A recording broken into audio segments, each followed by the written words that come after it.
In this video, we're going to be talking about how to stop obsessing over someone you know. Maybe you just can't get that special someone out of your head. It could be an ex. It could be a former lover. It could be your crush. It could be someone you used to date, or someone you didn't used to date.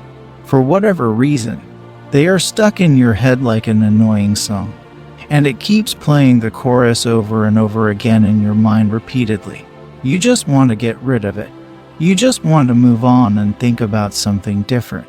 In today's video, I'm going to break down the 3 most important steps to stop obsessing over someone. Let's break it down.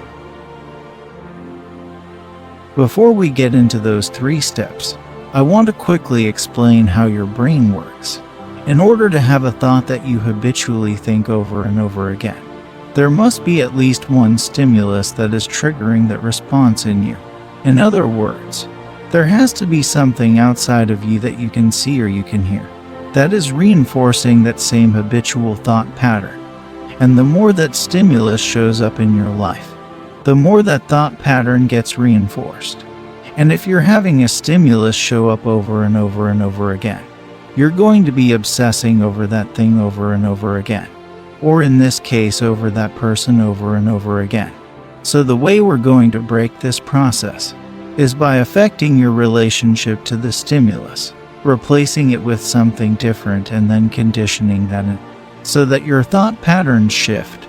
By the time you're done going through these next 3 steps, you're going to do just that. And as a bonus, you're going to stop obsessing over that person.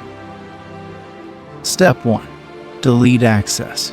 So in step 1, you're looking to make it much more difficult for you to receive the most influential stimulus that you get on a regular basis.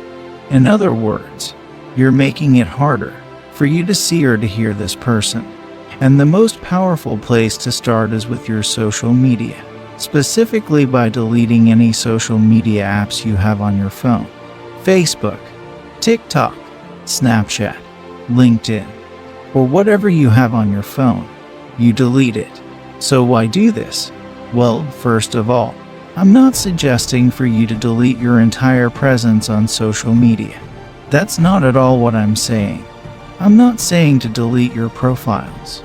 I'm saying to delete the apps that you have on your phone. This is because your phone allows you to carry the stimulus with you everywhere you go. So every time you get a notification, any beep, or a buzz, or a ring or whatever, and you open up your phone and check your social media, they are right there looking at you. By seeing or hearing them in this way, you're reinforcing the pattern. You're reinforcing your obsession with them. And because you can carry this with you, literally everywhere you go, you can't break the stimulus response.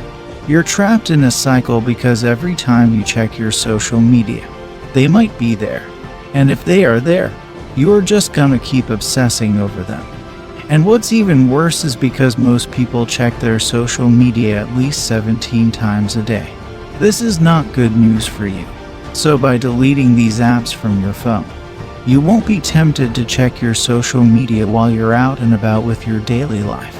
You'll experience a break from that. You'll be far less likely to obsess over them throughout the day. Then as time goes on and you feel like that obsession has gone away, feel free to re-download and put all those apps back on your phone. But if you notice that when you're checking the app, you're seeing them still triggering those obsessive thoughts, it's time to delete the apps all over again. Step 2. Avoid triggers. So now that you've successfully hunted down the biggest trigger in your life, which is social media on your phone, the next step is to start hunting down some more. It's to think about everything from your past, all the memories you have and everything you associate to that person, then to go about avoiding those. So is there a movie that you both watch together? Or when you watch this movie, you think of that person? Stop watching it.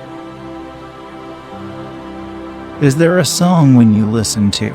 It reminds you of that person, or that during a certain moment of your life, or a certain experience with them, that song was playing and it triggers you thinking about them.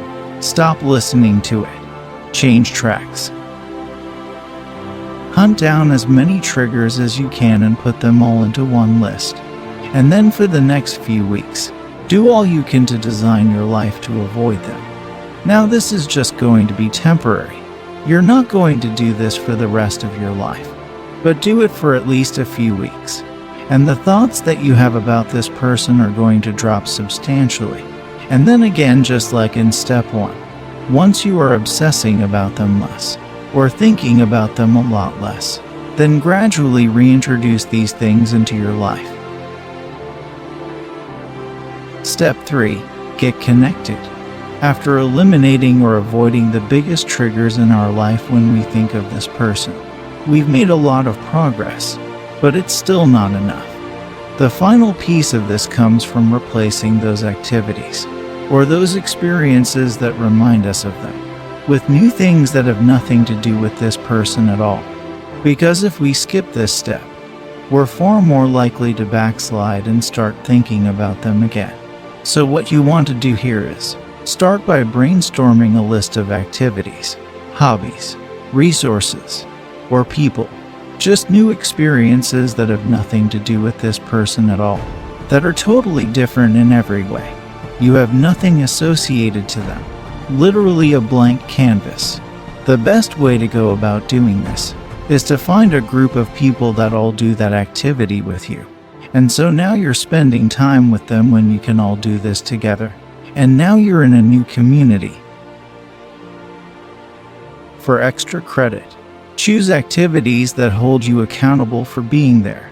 So for example, if you join a book club and they meet once a week, and it's expected for you to show up, or you have to bring something every time, then you're far more likely to follow through and make that a habit in your life.